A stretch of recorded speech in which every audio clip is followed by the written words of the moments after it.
நாளுக்கொரு நல்ல பங்கு. யாத்ராகமத்திலிருந்து தின தியானங்கள். ஜூலை 10. யாத்ராகமம் 30ஆம் அதிகாரம் 22 முதல் 33 வரை உள்ள வசனங்கள்.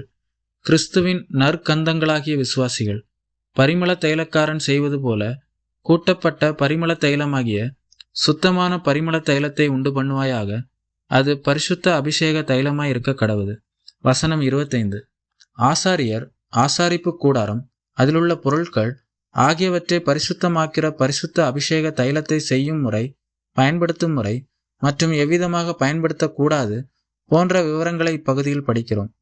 இது வெள்ளைப்போளம், கருவாப்பட்டை, வசம்பு, இலவங்கப்பட்டை ஆகிய 4 நறுமண பொருட்களையும் சுத்தமான ஒலிவ எண்ணெயில் கலந்து உருவாக்கப்படுகிறது.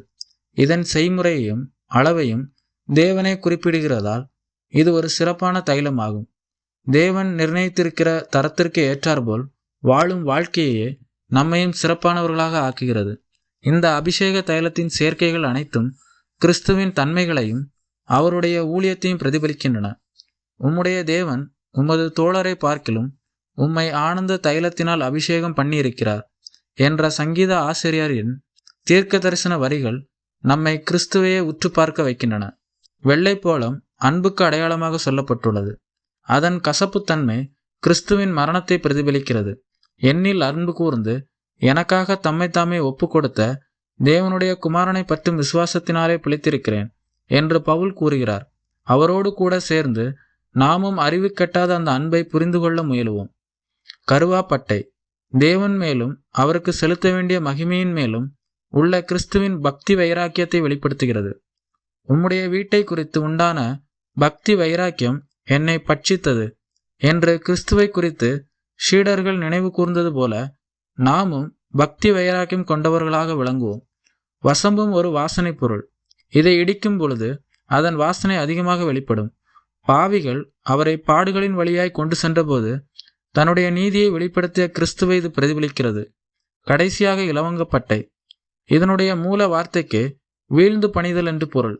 மனித குமாரனாக கிறிஸ்து தன்னுடைய பிதாவின் சித்தத்திற்கு முற்றிலும் கீழ்ப்படிந்தார் என்பதை இது பறைசாற்றுகிறது.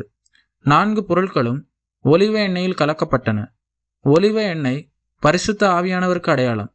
நசரேயனாகிய இயேசுவை தேவன் பரிசுத்த ஆவியினாலும் வல்லமையினாலும் அபிஷேகம் பண்ணினார் என்று வாசிக்கிறோம்.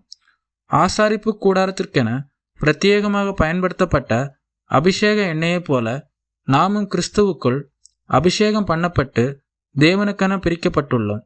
நாம் தேவனுக்கு கிறிஸ்துவின் நற்கந்தமாக வாழ வேண்டும்.